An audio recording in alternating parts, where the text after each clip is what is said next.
नमस्कार दोस्तों, मैं गार्गी आप सभी का स्वागत करती हूँ एक बहुत ज़्यादा मेजर डिस्कशन में, जो कि बेस्ड है इंडियन पॉलिटी के ऊपर। जो आपकी लक्ष्मीकांत की इंडियन पॉलिटी है उसको हम शुरू कर रहे हैं और जिसको माना जाता है बाइबल फॉर द यूपीएससी। तो दोस्तों, शुरू करने से पहले एज यूजुअल अगर आपको ये वीडियो पसंद आए तो प्लीज़ इस वीडियो को लाइक कीजिएगा, शेयर कीजिएगा, कमेंट सेक्शन में अपना फीडबैक ज़रूर दीजिएगा और साथ ही साथ चैनल को भी सब्सक्राइब ज़रूर कीजिएगा। देखिए, शुरू करने से पहले आपको दो तीन चीज़ें जो है समझने की बहुत ज़्यादा ज़रूरत है। सबसे पहले तो लक्ष्मीकांत जो है इंडियन पॉलिटी एम लक्ष्मीकांत के द्वारा जो लिखी गई है वो बाइबल समझी जाती है यूपीएससी के लिए। साथ ही साथ जो भी चीज़ें इसमें दी गई है वो बहुत ज़्यादा प्रोमिनेंट हैं और अच्छी भी हैं। नॉलेज के लिए पूरा कॉन्स्टिट्यूशन इसमें कवर हो रहा है। तो इस तरीके से दोस्तों हम पूरी इंडियन पॉलिटी को शुरुआत करेंगे फर्स्ट लेक्चर से और धीरे धीरे हम कवर करने वाले टारगेट रखते हैं 1-1.5 महीने 2 महीने का, और लगभग 2 मंथ में हम इस पूरी बुक को इंडियन पॉलिटी को लक्ष्मीकांत को कवर कर लेंगे। ये हमारा टारगेट रहेगा। तो शुरू करेंगे दोस्तों सबसे पहले हिस्टोरिकल बैकग्राउंड से। हिस्टोरिकल बैकग्राउंड क्या है, यानी कि किस तरह से चीज़ें शुरू हो रही हैं, उसके बारे में हम सबसे पहले बात करने वाले हैं। तो देखिए, आपको तो पता ही है ब्रिटिशर्स इंडिया में आए थे। अब उनका इतना कोई भला मकसद तो था नहीं कि वो यहाँ की भलाई करना चाहते थे, लूटने के लिए आए थे वो यहाँ पे एज ट्रेडर्स। तो दोस्तों 1600 में एज ट्रेडर वो यहाँ पे आए in the form of east India company, और उनके पास एक्सक्लूसिव राइट थे ट्रेड करने के लिए इंडिया में। अच्छा, आपको बुक साथ में रखनी है ताकि साथ साथ हम पढ़ते रहें। तो आई होप कि आपके पास बुक होगी ताकि आप मेरे साथ इस बुक को पढ़ रहे होंगे बैठ करके, ठीक है। अब देखिए, उनके जो राइट्स थे वो एक चार्टर के अंदर थे। यानी कि चार्टर क्या होता है, जिसमें जितने भी राइट्स होते हैं वो लिखे होते हैं और जो साइन किए जाते हैं क्वीन एलिजाबेथ के द्वारा। जो क्वीन एलिजाबेथ थी उस टाइम पर, वो इंग्लैंड की महारानी थी। उन्होंने एक चार्टर पे साइन करके इनको राइट्स दिया ईस्ट इंडिया कंपनी को कि भैया तुम जाके वहाँ पे ट्रेड कर सकते हो, उन्हें जितना लूटना है लूटो। तो ये ट्रेड के लिए यहाँ पे आए थे इंडिया में 1765 में। 1765 तक जो कंपनी थी वो प्योरली ट्रेडिंग फंक्शंस उन्होंने यहाँ पे आके ऑब्टेन किया दीवानी। अब देखिए सिस्टम क्या था। सबसे पहले तो ब्रिटिश ईस्ट इंडिया कंपनी को वहाँ से चार्टर से साइन करके राइट्स मिलते थे। फिर यहाँ पे आके, क्योंकि यहाँ पर उस टाइम पर जो है अरब्स का राज था यहाँ पर, ठीक है, तो यहाँ से वो फिर परमिशन लेते थे जो भी रूलर था उससे कि भैया हम ट्रेड करना चाहते हैं, हमारा ये मकसद है, हमें कुछ ना कुछ आप राइट्स दे दीजिए, अधिकार दे दीजिए जिसके अंदर हम ट्रेड कर सके। तो दीवानी जो राइट्स थे रेवेन्यूज के, सिविल जस्टिस के, वो बंगाल, बिहार और उड़ीसा के इन्होंने ले लिए ईस्ट इंडिया कंपनी ने। और इस तरीके से जब दीवानी के राइट्स इनको दिए गए, अब किस तरह से लिए, उन्होंने पूरी बैटल लड़ी थी, battle of Plassey, battle of Buxar. अब इसका पूरा एक अपना इतिहास है, ठीक है। क्योंकि हम पॉलिटिकल कंटेक्स्ट में बात कर रहे हैं तो हम ज़्यादा डीप में नहीं जाएंगे। आपके लिए बस ये जानना जरूरी है कि कंपनी ने सबसे पहले यहाँ पे आके तो राइट्स लिए रूलर से, फिर धीरे धीरे क्या हुआ, ये पावरफुल होने लगे, इनके पास पैसा आने लगा, इन्होंने खुद की अपनी आर्मी बना के रूलर पे अटैक कर दिया और उसके बाद उसकी दीवानी को छीन लिया, ठीक है। और इस तरीके से बंगाल, बिहार और उड़ीसा पूरी तरह से टेरिटोरियल कब्जे में आ गए ब्रिटिश ईस्ट इंडिया कंपनी के। और इस तरीके से दोस्तों शुरुआत होती है ब्रिटिश रूल की। 1858 में, आपको याद होगा, सुना भी होगा आपने, 1857 की क्रांति बहुत बड़ी क्रांति मानी जाती है, जो कि स्वतंत्रता आंदोलन की सबसे पहली चिंगारी है।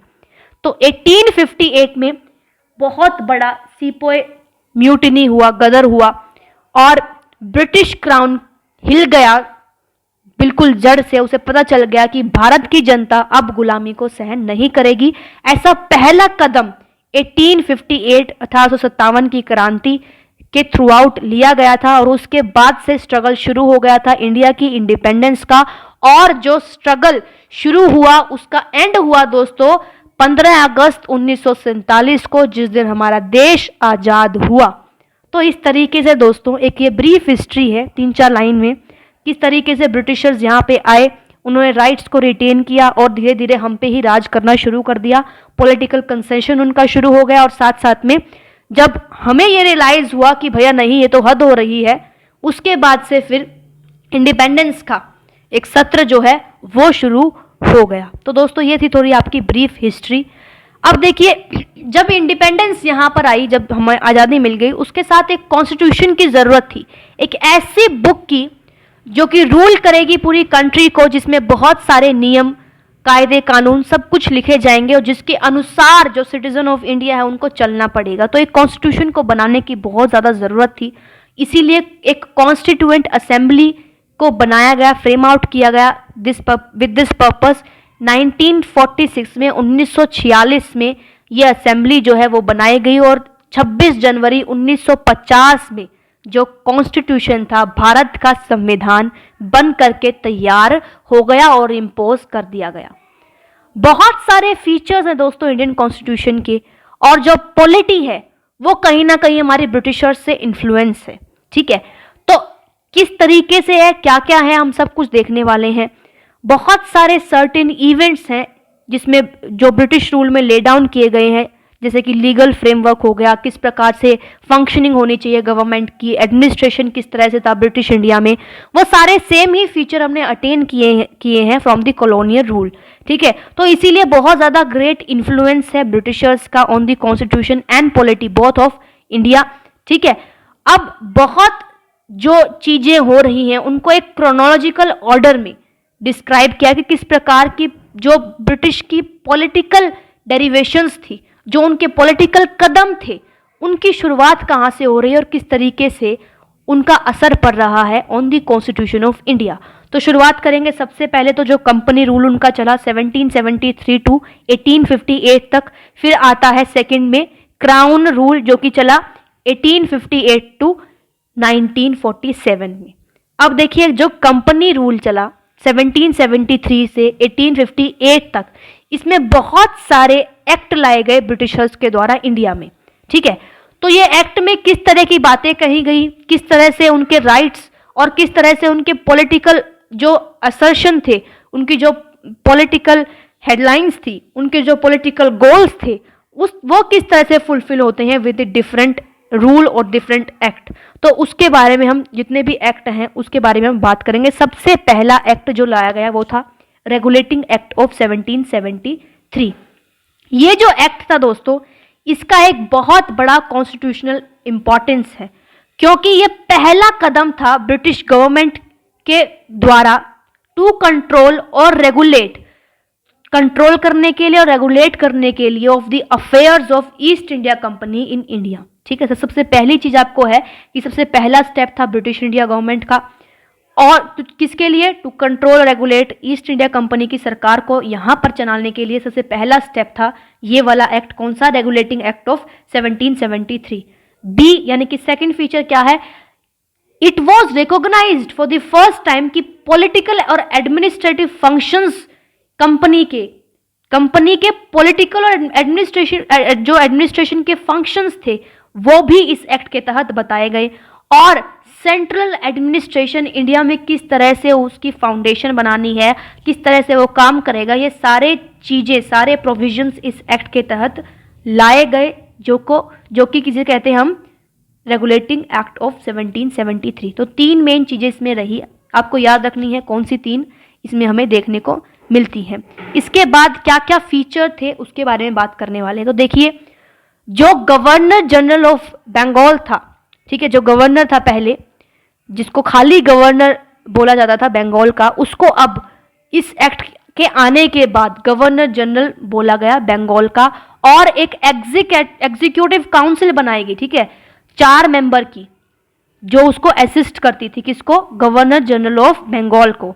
जो फर्स्ट गवर्नर जनरल था वो था लॉर्ड वेरन हेस्टिंग। ये आपका क्वेश्चन भी आता है जनरल नॉलेज में इंडिया की, तो आपको पता होना चाहिए कि भैया लॉर्ड वेरन हेस्टिंग पहला गवर्नर जनरल था, और गवर्नर जनरल की जो पोस्ट थी वो कहाँ से शुरू हो रही है, रेगुलेटिंग एक्ट ऑफ 1773 से। सेकेंड फीचर क्या था कि जो भी गवर्नर्स थे बॉम्बे के और मद्रास प्रेसिडेंसीज में जितने भी गवर्नर थे, वो सबऑर्डिनेट बना दिए गए to the governor general of Bengal, यानी कि बंगाल के गवर्नर जनरल के नीचे सबऑर्डिनेट वो काम करेंगे। कौन? Governor of Bombay and governor of Madras presidency. ठीक है, 3 प्रेसिडेंसी जो फ्रेम की गई वो इंडिपेंडेंट थी, टोटली वन ऑफ अनदर। ठीक है, अनलाइक अर्लियर व्हेन दी, देखिए पहला क्या था, पहले ये था कि मद्रास, बॉम्बे और आपका बंगाल, ये तीनों अलग अलग इंडिपेंडेंस थी, इंडिपेंडेंट, ये पूरी तरीके से इंडिपेंडेंट प्रेसिडेंसी थी। लेकिन जब गवर्नर जनरल बंगाल का बनाया गया तो उसके बाद क्या हुआ कि मद्रास और बॉम्बे को तो बनाने सबऑर्डिनेट, और इसके चलते क्या हुआ कि जो इंडिपेंडेंसी का स्टेटस था पहले, वो अब पूरी तरीके से खत्म हो गया। कहीं ना कहीं जो सबऑर्डिनेट्स बनाए गए बॉम्बे और मद्रास की प्रेसिडेंसी, अब वो क्या है, डिपेंडेंट, इंटरडिपेंडेंट हो गए। उसके बाद तीसरा फीचर है कि एक इस्टेब्लिशमेंट हुई सुप्रीम कोर्ट की कैलकाटा में। अब आपको बहुत इंपॉर्टेंट ये चीज नोट डाउन करनी है कि सुप्रीम कोर्ट की इस्टेब्लिशमेंट हुई 1774 में, जिसमें एक चीफ जस्टिस बनाया गया और 3 अदर जजेस जो थे वो अपॉइंट किए गए, नियुक्त किए गए।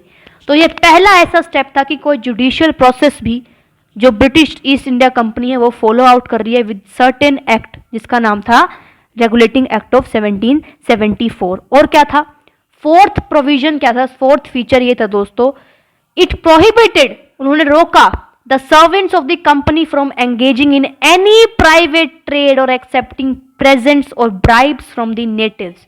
जो कंपनी के अंदर as a servant, as a नौकर काम कर रहे हैं, उनको किसी भी तरह का हक नहीं कि वो किसी भी तरह से प्राइवेट ट्रेड कर सके, या फिर वो ब्राइब्स या प्रेजेंट्स को भी, जो नेटिव पीपल है, यानी कि इंडिया के जो लोग हैं नेटिव पीपल है, उनसे किसी भी तरह का प्रेजेंट, किसी भी तरह की ब्राइब, घूस को नहीं ले सकते, जो भी कंपनी के अंदर एज ए सर्वेंट काम कर रहे हैं। तो दोस्तों ये जो थी ये फोर्थ फीचर था। फिफ्थ क्या था, जो ब्रिटिश गवर्नमेंट का कंट्रोल था ओवर द कंपनी, वो कहीं ना कहीं बढ़ा by the requiring of the court of director to report इस revenue, civil and military affairs in India. देखिए जो ब्रिटिश गवर्नमेंट थी, बहुत चालाकी से इन्होंने एक कदम चला, कंपनी को तो राइट्स दे दिए, लेकिन कंपनी के ऊपर एक कोर्ट ऑफ डायरेक्टर बिठा दिया जो कि गवर्न करता था कंपनी को, और कंपनी को अपनी रेवेन्यू की रिपोर्ट दिखानी पड़ती थी उस कोर्ट ऑफ डायरेक्टर को, वो क्या कर रहे हैं, कितना रेवेन्यू उनसे आ रहा है इंडिया से, और किस प्रकार से मिलिट्री अफेयर्स चल रहे हैं इंडिया में, क्या सिविल अफेयर्स हैं, सभी प्रकार की रिपोर्ट उनको कोर्ट ऑफ डायरेक्टर्स को देनी पड़ती थी। तो ये ब्रिटिश गवर्नमेंट का एक, कह लीजिए कि आप, उनका एक पावर कंट्रोल था इनडायरेक्टली। ठीक है, बहुत ज़्यादा इन्वॉल्वमेंट उनका इंडिया की जो है पॉलिटिक्स में रहा। उसके बाद एक और एक्ट आया, वो था अमेंडिंग एक्ट ऑफ 1781। असल में तो इससे पहले एक और एक्ट आया था, दैट वाज एक और एक्ट था इसमें, एक्ट ऑफ सेटलमेंट, उसी को अमेंड कर दिया गया। ठीक है, और उसी को भी एक्ट ऑफ सेटलमेंट भी बोला जाता है। तो रेगुलेटिंग एक्ट के बाद एक और एक्ट आया 1781 में, जिसको एक्ट ऑफ सेटलमेंट बोला जाता है। एक्ट ऑफ सेटलमेंट क्या था, तो देखिए इसके बहुत ज़्यादा मेन फीचर थे। सबसे पहले था कि it exempted the governor general and the council from the jurisdiction of the Supreme Court for the acts done by them in their official capacity। यानी कि कोई भी चीज जो सुप्रीम कोर्ट जज कर रही है किसी भी केस को लेकर के बकायदा, उसमें से जो गवर्नर जनरल है और जो काउंसिल थी उसकी jurisdiction से बाहर है। ठीक है, और क्या क्या एक्सटेम्प्ट कर दिया गया कि कंपनी के जो सर्वेंट्स हैं वो भी इसकी jurisdiction में नहीं आएंगे। ठीक है, तो अब देखिए कौन आएगा फिर, तो नेटिव पीपल ही बच गए, कंपनी के सर्वेंट भी हटा दिए। ठीक है, सुप्रीम कोर्ट की jurisdiction से, और आपका गवर्नर जनरल भी हटा दिया, तो अपने तो सेफ साइड करके पूरा इन्होंने साफ कर लिया। लेकिन जो फंसे कौन है इसके बीच में, फंसे आपके नेटिव पीपल। ठीक है, और क्या क्या किया, सेकंड फीचर था एक्ट ऑफ सेटलमेंट का, वो था दोस्तों कि it excluded the revenue matter. Revenue matters को पूरी तरीके से एक्सक्लूड कर दिया गया, और जो भी मैटर्स कलेक्शन ऑफ रिवेन्यू में आ रहे थे वो भी jurisdiction से हटा दिए गए सुप्रीम कोर्ट की। तो बचा क्या, रिवेन्यू हटा दिया, पावर हटा दी कि भैया आप कंपनी के सर्वेंट पे नहीं कर सकते, गवर्नर जनरल पे नहीं कर सकते। तो ये तो बिल्कुल ही पूरा आप कह लीजिए कि पूरी पावर को एस्टेब्लिश करने की कोशिश कर रहे थे through out the act of settlement. अब देखिए थर्ड फीचर क्या था, थर्ड फीचर ये था कि it provided that the supreme court was to have jurisdiction over all the inhabitants of Calcutta. Third point ये था दोस्तों, थर्ड फीचर मेन ये था इस एक्ट का, एक्ट ऑफ सेटलमेंट का, कि सुप्रीम कोर्ट का पूरा जुरिस्डिक्शन है किसके ऊपर, इनहैबिटेंट्स ऑफ कैलकटा के ऊपर। और it also required the court to administer the personal law of the defendant, that is Hindus were to be tried according to the Hindu law और Muslim were to be tried according to the Mohammedan law. अब देखिए पूरा का पूरा personal law जो आज भी हम सिविल कोर्ट में फॉलो करते हैं, ठीक है, वो कहीं ना कहीं देखिए उसकी रूट जो है वो ब्रिटिश इंडिया से ही है। हिंदूज का अपना एक अलग लॉ हिंदू लॉ और मुस्लिम का अपना एक अलग लॉ मोमडन लॉ, उन दोनों को अलग अलग से उनके कोर्ट बना दिए गए पर्सनल लॉ के। और इस तरीके से रेगुलेटिंग एक्ट का एक मेन प्रोमिनेंट फीचर हमें देखने को मिलता है। चौथा फीचर क्या है, उन्होंने ले डाउन किया कि जो भी अपील होंगी प्रोविंशियल कोर्ट से वो गवर्नर जनरल इन काउंसिल तक लेके जा सकते हैं, लेकिन उनको सुप्रीम कोर्ट तक नहीं लेके जा सकते। ठीक है, यानी कि आप सर्वोच्च न्यायालय तक उनको नहीं लेके जा सकते, लेकिन आप गवर्नर जनरल इन काउंसिल तक अपनी अपील को लेकर के जा सकते हैं। ये फोर्थ प्रोविजन था, फोर्थ फीचर था। फिफ्थ क्या था, एम्पावरमेंट दी। फिफ्थ प्रोविजन ये था कि जो ये एक्ट था इसने एम्पावरमेंट दी गवर्नर जनरल इन काउंसिल को to frame the regulation from the provincial courts and council. Regulation को फ्रेम करने के लिए, यानी कि जो भी रेगुलेशन है उनको बनाने के लिए फॉर द प्रोविंशियल कोर्ट्स और काउंसिल के जो रेगुलेशन थे उनको पूरी तरीके से उनके रेगुलेशंस को बनाने के लिए किसको ताकत दे दी गई, गवर्नर जनरल इन काउंसिल को ताकत दे दी गई पूरी तरीके से। अब देखिए इसके बाद आता है आपका Pitt's Act of India 1784। So Pitt's India Act भी बोलते हैं इसे। ये बहुत इंपॉर्टेंट एक्ट था दोस्तों। हमने दो एक्ट तो इसमें कवर कर लिए हैं, 1773 का हो गया आपका और उसके बाद आपका एक्ट ऑफ सेटलमेंट हो गया। ठीक है, अब देखिए पिट्स एक्ट क्या था। तो दोस्तों पिट्स एक्ट जो था वो अनदर इंपॉर्टेंट एक्ट था जिसमें एक डिस्टिंग्विश्ड लाइन फॉलो की, डिस्टिंग्विश्ड एक लाइन बना दिया, एक दायरा बना दिया between the commercial and political function of the company. आए थे कॉमर्शियल पर्पज के लिए, यहां पर किस लिए आए थे, किस लिए आए थे ब्रिटिशर्स, यहां पर आए थे पॉलिटिकल अपना डोमिनेंस दिखाने के लिए। ठीक है, कंपनी का कॉमर्शियल रूल करने के लिए आए थे, लेकिन धीरे धीरे उनके पॉलिटिकल एम्बिशंस होने लगे। तो इस एक्ट के तहत कॉमर्शियल को तो आपने रख दिया अलग और पॉलिटिकल को रख दिया अलग। ठीक है, तो दो चीजें इसमें फ्रेम आउट हुई। सेकंड पॉइंट है कि इस एक्ट के तहत इन्होंने अलाउ किया कोर्ट ऑफ डायरेक्टर को कि वो मैनेज करेंगे कॉमर्शियल अफेयर को, और उन्होंने एक नई बॉडी को क्रिएट किया जिसका नाम था बोर्ड ऑफ कंट्रोल, जो मैनेज करेगी पॉलिटिकल अफेयर को। तो आप दो बॉडीज के नाम यहां पे नोट कर लीजिएगा साथ साथ में। तो इसीलिए डबल गवर्नमेंट का सिस्टम पिट्स इंडिया एक्ट ऑफ 1784 के तहत हमें देखने को मिलता है। ठीक है, जहां पे कॉमर्शियल सेक्टर अलग और पॉलिटिकल सेक्टर आपका अलग देखने को मिलता है। थर्ड क्या था, थर्ड फीचर ये था कि ये एक्ट एम्पावर करता था बोर्ड ऑफ कंट्रोल को कि वो सुपरवाइज कर सके और डायरेक्ट कर सके हर ऑपरेशन को, सिविल हो या मिलिट्री, जो भी गवर्नमेंट इश्यूज हैं उनको, या रेवेन्यू हो गया, जो भी ब्रिटिशर्स की पोजेशन है या चाहे वो सिविल पोजेशन हो, मिलिट्री गवर्नमेंट पोजेशन हो, उन सभी को डायरेक्ट कर सके, उनको इंस्ट्रक्शंस हो सके, साथ साथ उनको सुपरवाइज कर सके। तो बोर्ड ऑफ कंट्रोल के पास ये सारी पावर चली गई थी उस टाइम तक कि भैया आप सारे अफेयर्स को देख सकते हैं, सारे ऑपरेशंस को आप संभाल सकते हैं। तो इसीलिए दोस्तों ये एक्ट बहुत ज़्यादा इंपॉर्टेंट था। और फर्स्टली ये दो रीज़न इसके लिए बहुत ज़्यादा माने जाते हैं। वो ये था कि कंपनीज का पूरी तरीके से टेरिटरीज इन इंडिया में जो था पहली बार पोजेशन देखने को मिला इस एक्ट के तहत, कि उन्होंने पूरी तरीके से अपना पोजेशन दिखाया। और सेकंड क्या था कि ब्रिटिश गवर्नमेंट जो थी वो सुप्रीम कंट्रोल उनका इस्टेब्लिश हो गया over the company affair and it's administration in India. तो दो रीजन हो गए आपके, पहला हो गया कि ब्रिटिश का पोजीशन यहां से देखने को मिला, सेकंड हो गया कि ब्रिटिश गवर्नमेंट जो थी वो कहीं ना कहीं सुप्रीम टर्न आउट होके निकली और कंपनी के ऊपर भी ब्रिटिश गवर्नमेंट मेन खिलाड़ी यहां से उभर के आती है। ये था दोस्तों पिट्स India act of 1784। I hope कि आपको अब समझ में आ ही गया होगा। अब आता है दोस्तों एक्ट ऑफ 1786। क्या था, किस लिए था, वो भी हम देखने वाले हैं। तो देखिए जो 1786 में लॉर्ड कॉर्नवालिस थे, जो उन्होंने वो अपॉइंट किए गए थे as the governor general of Bengal, ठीक है।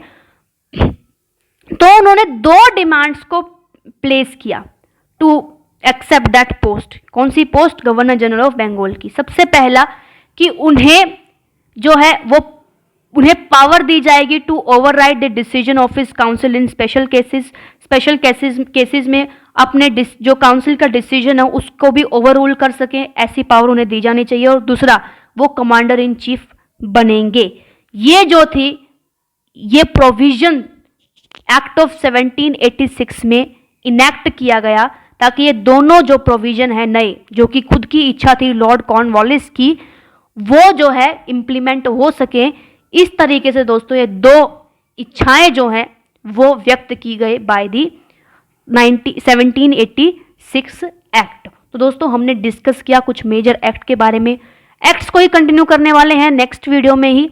तो फिलहाल के लिए बस इतना ही। मेरे साथ इस वीडियो में बने रहने के लिए आप सभी का बहुत बहुत धन्यवाद।